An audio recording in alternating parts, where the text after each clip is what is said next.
tout le monde, je vous retrouve aujourd'hui dans une nouvelle vidéo qui sera une vidéo recommandation. Donc aujourd'hui je viens vous présenter une série de livres à lire pour l'hiver. Je fais pas souvent de vidéos recommandations, même en fait jamais. Et je me suis rendu compte en regardant sur d'autres chaînes que c'est vraiment un type de vidéo que j'adore regarder. Et je me suis rendu compte du coup que c'est une vidéo super chouette à préparer. Donc aujourd'hui, j'ai décidé de vous présenter des livres pour vous mettre dans l'ambiance de l'hiver, ou des livres qui sont super agréables à lire quand on est en hiver, ou des livres qui vous feront peut-être relativiser et qui vous feront vous dire que vous êtes bien mieux au chaud chez vous. J'ai décidé de partager cette vidéo en deux grandes parties. Dans la première grande partie, vous aurez des livres plutôt positifs, plutôt optimistes, plutôt bienveillants, avec un petit peu de magie de Noël peut-être. Et la deuxième partie, ce seront des livres plus... comme je dis, hein, qui vous feront relativiser sur vos problèmes et vous êtes bien mieux au chaud chez vous. On va commencer avec la première partie qui contient quelques contes et réécritures de contes ou histoires folkloriques, un petit peu de magie de Noël et un brin de folie.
Je vais commencer cette vidéo recommandation avec 3 livres inspirés de contes ou de réécriture de récits plutôt folkloriques. Avec la première lecture, on va directement se plonger dans une ambiance hivernale puisque c'est La fille de l'hiver de Éowyn Ayou. Si vous aimez les grands paysages enneigés, si vous aimez les histoires touchantes avec un soupçon de magie, peut-être que ce livre peut vous convenir cet hiver. Alors ici, on est avec une réécriture d'un conte russe plutôt connu.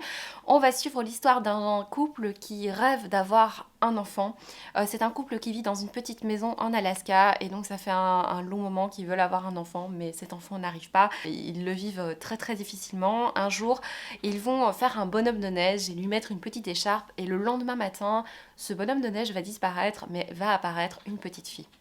Alors, c'est un récit donc qui nous propose en effet un soupçon de magie, puisque on se demande tout le long de l'histoire, est-ce que cette petite fille est réelle ou pas, est-ce qu'elle est dans leur imagination ou pas. Au final, je me souviens que je m'étais dit que c'était pas si important de savoir si cette petite fille était réelle ou pas. Je sais que j'avais passé un moment très touchant avec cette lecture. C'est vraiment une histoire bouleversante de ce couple, de cette difficulté de ce couple, de cet attachement à cette nouvelle petite fille. Je pense vraiment que c'est pas important de savoir au final si la petite fille est réelle ou pas. Je vous laisse bien sûr le découvrir, mais c'est ce qu'elle va apporter au sein de ce couple qui sera hyper important. C'est la vie sauvage en Alaska qui vraiment est hyper immersive si vous aimez vraiment les histoires qui se passent dans des paysages d'hiver. On va rester avec les contes, avec un conte écrit par un auteur français qui est Jean-Claude Grimbert, ou Grunberg, je sais pas comment on le dit. Il a écrit La plus précieuse des marchandises, édité chez Point. C'est un récit qui se rapproche un petit peu du précédent, puisque je peux vous le conseiller si vous aimez également les histoires touchantes, racontées vraiment sous forme de conte avec une petite pointe d'humour. On va suivre un bûcheron et une bûcheronne, ils vivent aussi dans une petite maison dans les bois, un peu écartés de la ville, et ces gens, en tout cas la dame du couple, rêve d'avoir un enfant. Donc une histoire qui ressemble très fort à la précédente.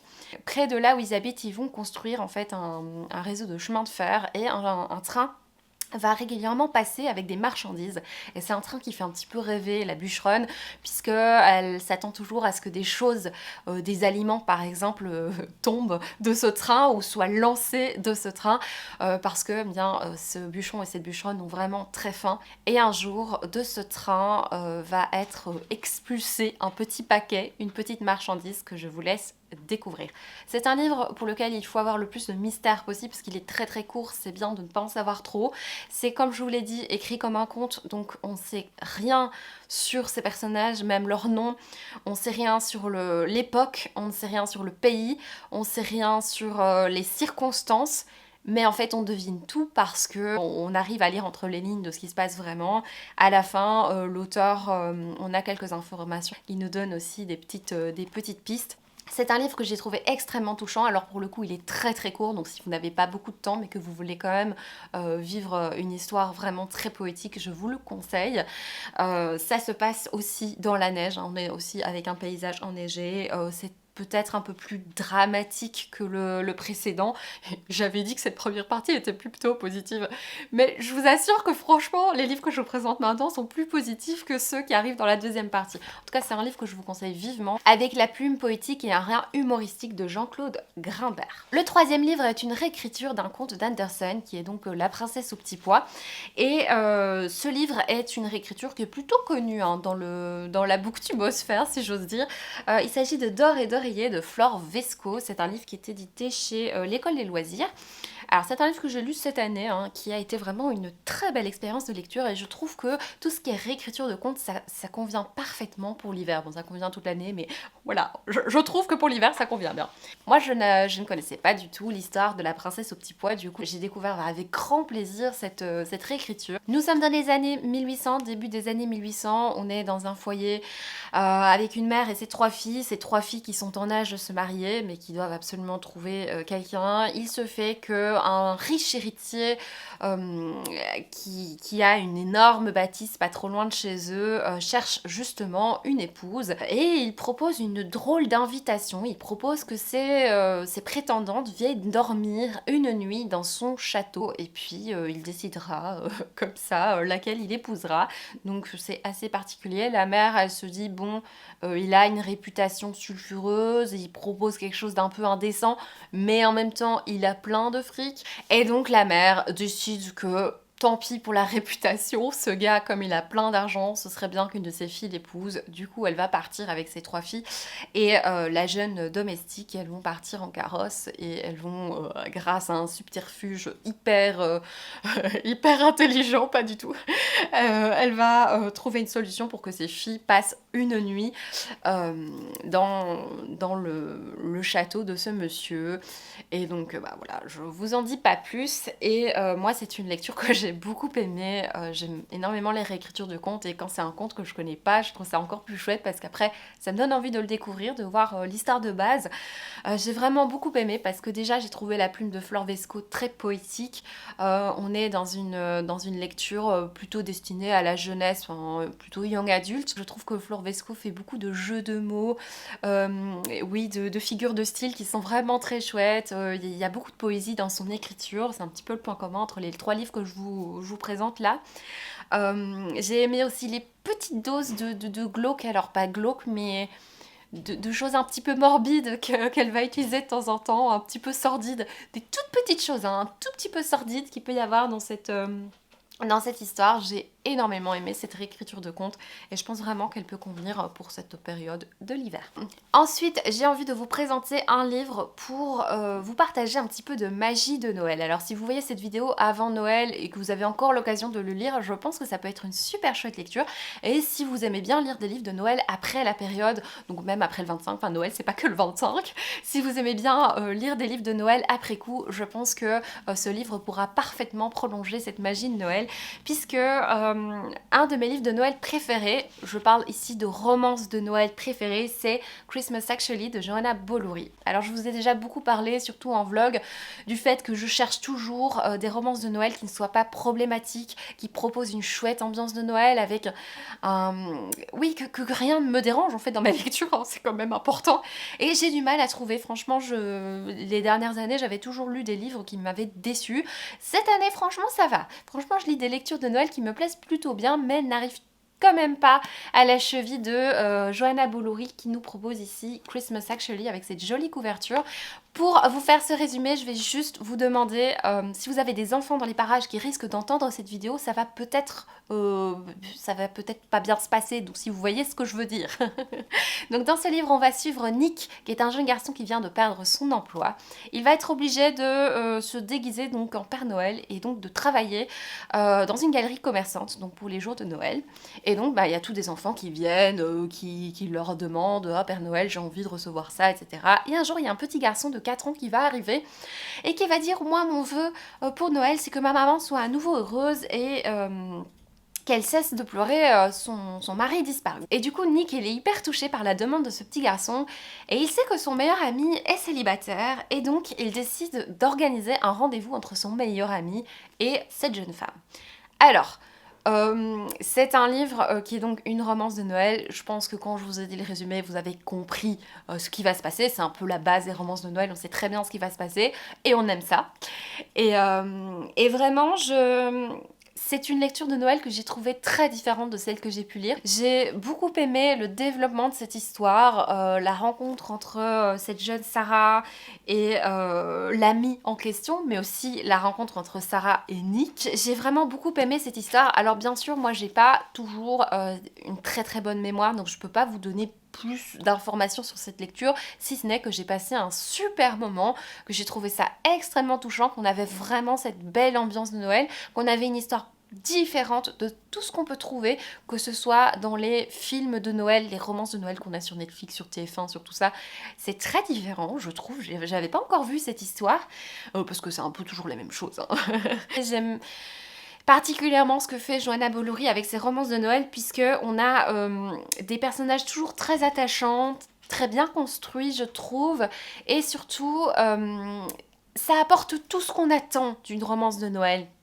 Donc de la romance, de la magie de Noël, ce côté très enfantin. Ici on a le personnage d'Alfie qui va apporter beaucoup de piquant à cette histoire, et surtout indispensable pour une romance pour moi, rien ou presque rien de problématique dans la lecture, parce que le nombre de romances que j'ai lues, surtout les années précédentes, ça va cette année, mais les années précédentes, le nombre de romances problématiques que j'ai pu lire, et pour en avoir déjà plusieurs fois discuté avec vous, je sais que je suis pas la seule à trouver que Johanna Bolury c'est vraiment la queen des histoires de Noël.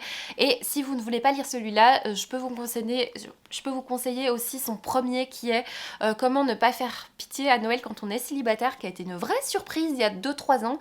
Alors j'avais un petit peu peur avec le titre, mais le résumé me tentait bien et j'avais énormément apprécié cette lecture, Comment ne pas faire pitié à Noël quand on est célibataire, mais je trouve que celui-ci est encore meilleur. Après la magie de Noël, j'avais envie de vous parler d'un livre, je trouve, parfait pour cette période. Alors moi je crois que je l'ai lu aux environs d'avril, mais je trouve que ça conviendrait parfaitement pour la période. C'est un livre réconfortant. On a souvent besoin de petites lectures mignonnes, réconfortantes. Ici, c'est un livre jeunesse. Il s'agit de Le journal d'Aurélie Laflamme de India Desjardins. Ce livre vous conviendra si vous aimez les lectures de type journaux intimes. Par exemple, Le journal d'une princesse ou Georgia Nicholson. Ces histoires avec une héroïne un petit peu folle dingue. Je pense que si vous aimiez bien ces journaux intimes, celui-là vous plaira également, puisqu'on a également une une héroïne pleine d'humour. Donc ici, on va suivre une jeune fille qui a 14 ans, on va suivre son journal intime, sa vie de tous les jours. Et en fait, je peux pas trop vous en dire parce que c'est son journal intime, c'est sa vie de tous les jours, elle va à l'école, elle rencontre un garçon, elle a ses amis, et elle a cet humour un petit peu déjanté que j'ai particulièrement apprécié. Ça a été une lecture assez surprenante, alors je l'ai lu il y a un moment maintenant, mais je me souviens que j'avais passé un excellent moment, que j'avais pas mal ri, parce que moi, j'aime bien l'humour en littérature, mais je suis très difficile à ce niveau-là, et là pour le coup j'étais vraiment bien dans cette lecture, j'avais souvent envie de rire, ça me rappelait justement ces livres que je lisais quand j'avais 12-13 ans, Journal d'une princesse, Georgia Nicholson, franchement j'ai retrouvé ces sensations que j'avais quand je lisais ça. Donc oui, on suit vraiment les pérégrinations de cette adolescente de 14 ans qui voit sa mère tomber amoureuse d'un professeur ou même du directeur de son collège, il me semble. Enfin, voilà, donc je pense vraiment si vous cherchez ce type d'ambiance, ça peut vous convenir. Et c'est parti pour un brin de folie avec la lecture que je vous conseille vivement pour cet hiver. Il s'agit d'En attendant pour Anglaise d'Olivier Bourdeau. Alors je vous en ai déjà parlé 1 million de fois sur la chaîne, mais si vous êtes nouveau, eh bien voilà, ça c'est un de mes livres préférés. Si vous aimez le jazz, la danse, si vous aimez les histoires extrêmement touchantes avec un petit peu de folie, si vous aimez la fantaisie, je pense que ce livre peut vous convenir. Donc ce livre nous raconte l'histoire d'un jeune garçon, c'est écrit à la première personne du singulier, ce jeune garçon qui nous raconte son enfance, il nous raconte son enfance avec son père, mais aussi et surtout avec sa mère. On nous dit que sa mère c'est un feu follet imprévisible et pendant toute cette lecture c'est vraiment ce qu'on ressent en fait. Cette femme nous entraîne ce petit garçon dans sa folie, donc il a vraiment pas une vie comme un petit garçon normal on va dire, hein. Il est vraiment entraîné par toutes les idées plus loufoques les unes que les autres de sa mère. Le père du petit garçon est complètement amoureux de sa femme et donc va vraiment participer à toutes les pulsions, à toutes les folies de cette femme. Ça donne l'impression que c'est tout le temps la fête, c'est tout le temps le chaos dans cette maison. On nous dit ici que c'est un capharnaüm joyeux et c'est vraiment ça qu'on ressent du début à la fin. Moi c'est un livre que j'ai complètement adoré parce que j'ai trouvé très original. Il y a énormément d'amour dans cette lecture, c'est beaucoup de poésie, c'est cocasse par moments. Enfin, j'ai vraiment adoré cette lecture et c'est un livre qui va être adapté au cinéma, qui va sortir en janvier avec Romain Duris notamment.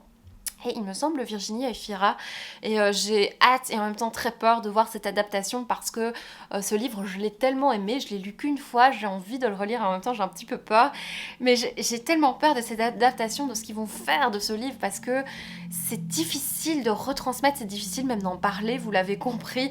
Il y a tellement de folie dans ce livre en fait et de magie que j'ai l'impression que ça va être très difficile à retransmettre à l'écran et j'ai peur que ça devienne très plan-plan, très pathos et j'ai envie que ce soit aussi fou que cette lecture et vraiment je peux vous conseiller, c'est aussi une petite lecture, un livre qui se lit assez vite. Si vous aimez les livres un peu siphonnés, eh bien vous allez aimer. Et on va passer à la deuxième partie de cette vidéo au cours de laquelle je vais vous présenter donc des livres un petit peu plus sombres, des livres peut-être un peu plus dramatiques, des thrillers et quelques livres de fantasy hyper immersifs.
Le premier livre dont je voulais vous parler dans cette catégorie, c'est quand même un livre assez connu. J'ai hésité à le mettre et je me suis dit mais en fait c'est impeccable, il faut vraiment le lire à cette période.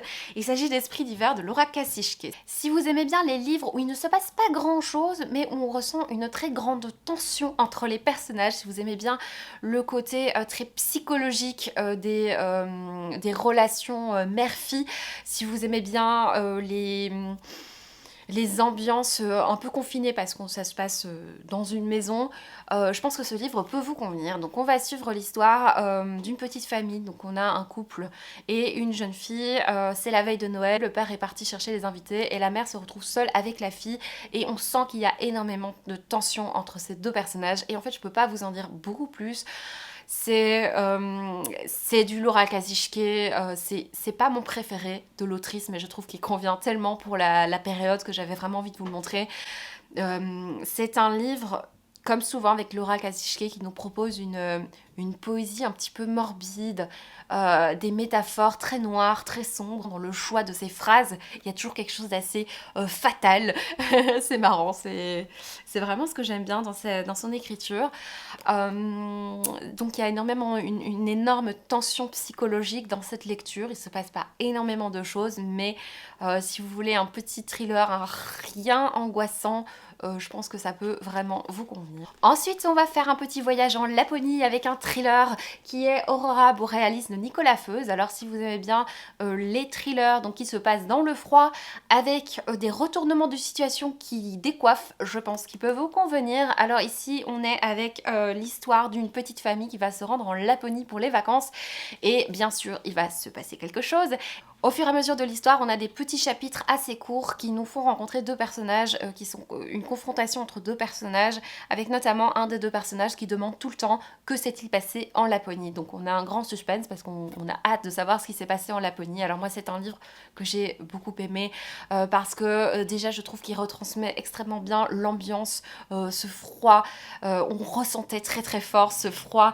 On avait des chouettes descriptions de cette Finlande que je connais pas du tout. Dès qu'on arrive en fait à l'aéroport, on a pas mal de descriptions de ce que ressentent les personnages en arrivant sur place. Cette ambiance parfois pas toujours agréable quand il y a certains problèmes dans certaines familles et là ça se ressent très fort, une tension entre ces personnages. Cette jeune fille quoi, qui a 15-16 ans avec le frère, ils s'entendent pas super bien et c'est un livre que j'ai beaucoup aimé pour ses retournements de situation, pour son ambiance. J'ai lu ce livre il y a longtemps, je crois que c'est Camille de Camille Neal qui me l'avait conseillé, qui l'avait conseillé, moi je le prends pour moi mais non, qui l'avait conseillé, je l'ai lu suite à sa recommandation et je suis super heureuse parce qu'en fait Nicolas Feuze à ce moment-là, il n'était pas connu du tout, c'est dans une maison d'édition, je pense que c'est auto-édité ou de Book Edition, il n'était pas du tout connu et déjà son écriture était déjà hyper immersive, hyper addictive et je trouve qu'il proposait un univers vraiment original et je suis super contente de voir que c'est un auteur qui maintenant a quand même pas mal de succès, qui est publié chez Slatkin et puis chez Le Livre de Poche, enfin voilà, franchement j'apprécie beaucoup de voir le chemin qu'a fait cet auteur depuis cette sortie chez The Book Edition et donc chouette. Franchement, chouette lecture. Je me souviens, il y a quelques années, j'avais découvert Hunger Games à la période de Noël. Donc je crois que j'avais commencé ça le 26 décembre et je me souviens que j'avais passé un tellement bon moment avec cette lecture que j'avais envie du coup de vous présenter un livre un petit peu dans la même ambiance, peut-être même beaucoup plus sombre que Hunger Games. J'ai envie de vous présenter un livre immersif qui va vous faire tourner les pages très vite avec cette petite angoisse. Alors ici, on n'est pas exactement dans du post-apo, il y a des similitudes avec Hunger Games, je vous montre tout de suite, c'est Le Dieu Oiseau d'Aurélie Wallenstein. Ici, on est dans un monde qu'on ne connaît pas, dans un pays qu'on ne connaît pas, enfin voilà, un univers inventé, je pourrais dire de la fantasy. On est sur une île sur laquelle il y a 10 clans. Tous les 10 ans, il y a une compétition qui permet de décider quel clan va diriger l'île. Et donc, suite à cette compétition, en fait, les perdants vont subir un banquet, donc une journée d'orgie où les vainqueurs vont pouvoir faire ce qu'ils veulent, donc il n'y a aucune règle, aucune loi. Les vainqueurs pourront prendre des gens en esclavage, violer, torturer, enfin tout ça, hein, s'amuser comme ils le peuvent, c'est glauque. Voilà. Et en fait, on va suivre le personnage de Faolan qui, il y a 10 ans, a assisté au massacre de sa famille lors de ce fameux banquet. Et lui, il a été sauvé par un chef, le chef du clan victorieux, et il a été réduit en esclavage. Et donc, il est l'esclave de ce gars, Torok. Il a déjà un nom, hein. Et ça fait des années qu'il doit subir toutes les envies perverses de Torok en tant qu'esclave. Et la nouvelle compétition va arriver et Faolan, lui, décide de prendre sa revanche. Pourquoi je vous parlais d'Hunger Games alors que le résumé n'a rien à voir? Parce qu'on a ce côté compétition, ce côté confrontation entre différents personnages, il n'en reste que un, il n'en reste qu'un à la fin. Et ben c'est un peu ça qui se passe dans Hunger Games. Alors ici, on est dans quelque chose d'encore plus perché. Donc on est vraiment, c'est très glauque, c'est très sombre. C'est une lecture que j'ai beaucoup appréciée. J'ai aimé l'écriture très sombre de Riley Wallenstein. J'ai beaucoup apprécié ce qu'elle a fait avec ses personnages. C'est assez différent de ce que j'ai pu lire dans ce genre d'univers. Donc si vous n'aimez pas le cannibalisme ou ce genre de choses, ne lisez pas ce livre parce qu'il y a une petite scène sympathique avec un cœur. Écoutez, voilà. Voilà, mais je pense que ça peut être une chouette lecture immersive pour l'hiver. Voilà, c'est une proposition parmi d'autres, mais j'avais bien aimé cette lecture. Et alors, il fallait absolument que je vous parle d'un livre, mais je vous en parle tout le temps, vous en avez marre, mais en même temps, si vous venez d'arriver sur la chaîne, peut-être que c'est nouveau. Moi, je trouve que tous les livres de Gabriel Katz sont parfaits pour cette saison, particulièrement Le Puits des Mémoires de Gabriel Katz. Donc ici on est avec le tome 2, Le Fils de la Lune, parce qu'on a des montagnes enneigées, c'est pour ça que je vous le montre. Mais vraiment, si vous aimez les histoires de fantasy avec énormément d'aventures, de retournements de situation, d'humour, avec des personnages un peu cocasses, je pense que vous allez apprécier Le Puits des Mémoires de Gabriel Katz. Alors c'est vrai, quand j'ai commencé Le Puits des Mémoires, j'avais pas autant accroché qu'à Eternia. J'avais commencé avec Eternia qui avait été un gros coup de cœur. Le Puits des Mémoires, j'avais moins accroché, j'avais mis plus de temps avant de vraiment aimer ces personnages. Et puis Le Puits des Mémoires, le tome 2 a été une énorme claque, j'ai adoré ce deuxième tome. Et puis le troisième tome, enfin voilà, c'est Gabriel Katz est devenu un de mes auteurs préférés depuis. Je ressens très très fort l'humour de Gabriel Katz dans ses livres. Je sens qu'il prend son pied en écrivant cette lecture, que ses personnages sortent parfois des trucs loufoques, et il y a des scènes, notamment je vois toujours une scène avec un mouton, ils doivent se déguiser en mouton, franchement, j'ai eu des tranches de rire avec les Gabriel Katz. Franchement, je peux vraiment vous conseiller ces livres si vous avez envie, du coup, en plus de lire de la fantasy, de rire un peu dans vos lectures. On a 3 héros masculins qui, dans le tome 1, en fait, vont se réveiller. C'est ça qui est un peu perturbant, c'est qu'en fait, ils se réveillent et ils n'ont plus de souvenirs de qui ils sont, ni quoi, ni comment. Alors, si vous me suivez depuis un moment, vous avez compris que le problème avec le premier tome, j'avais un peu du mal parce que moi, j'aime pas trop quand les personnages ont perdu la mémoire. Mais ici, c'est tellement bien fait et on découvre du coup l'univers dans leurs yeux et j'ai trouvé ça vraiment intéressant. Le fait qu'ils aient perdu la mémoire, après j'avais oublié parce que oh, c'est drôle, parce que franchement c'était super bien fait. Il maîtrise très très bien son rythme, c'est très page turner. Franchement je trouve qu'il est vraiment doué, Gabriel Katz, pour les livres de fantasy. Et on va terminer cette sélection avec un autre livre complètement immersif, le genre de livre dans lequel on aime vraiment bien se plonger, je trouve, en hiver. C'est un livre qui donne vraiment tout son sens à la phrase qui représente cette deuxième partie, on est bien mieux au chaud chez soi. C'est 10 jours avant la fin du monde de Manon Fargeton. C'est un livre que j'arrive pas à retrouver, je crois que je l'ai donné en fait. Voilà. Donc en fait c'est un livre qui nous... Est-ce que je dois vraiment résumer en fait? Je pense que tout est dit. Donc on va suivre... on va apprendre que la fin du monde est très proche. Et on va suivre cette découverte dans les yeux de différents personnages qui vont vivre cette découverte de manière très différente les uns des autres. Donc il y en a qui vont devenir complètement dingues, il y en a qui vont décider de faire des orgies, des bazars, des trucs. Enfin, on va voir le monde péter un câble et la réaction de ce monde en se rendant compte qu'ils n'ont plus que 10 jours à vivre. Qu'est-ce qu'on fait quand on sait qu'on n'a plus que 10 jours à vivre? Donc ce livre vous conviendra si vous aimez bien les livres fin du monde. Moi j'ai eu toute une phase où je lisais que ça. Si vous aimez bien les livres fin du monde, si vous aimez bien les page-turners immersifs, c'est vraiment, c'est dans le package, si vous aimez bien. Alors, est-ce qu'il y avait un peu d'humour dans celui-là? Il me semble un petit peu. C'est un livre français aussi, donc c'est pas une traduction. D'ailleurs, je n'ai pas cité à chaque fois d'où venaient les auteurs, mais la plupart sont des livres francophones. Moi, j'avais énormément aimé le traitement des personnages et le traitement de cette fin du monde, que j'ai trouvé plutôt original. J'ai vraiment particulièrement aimé. Et bien voilà, c'est tout pour cette vidéo. J'espère de tout cœur que ces recommandations vous auront peut-être donné des idées. N'hésitez pas à me dire, vous, qu'est-ce que vous allez lire cet hiver, si vous avez fait une pile à lire ou quoi que ce soit. Merci beaucoup d'avoir regardé cette vidéo jusqu'au bout. Je vous fais de gros bisous et je vous dis à bientôt. Ciao!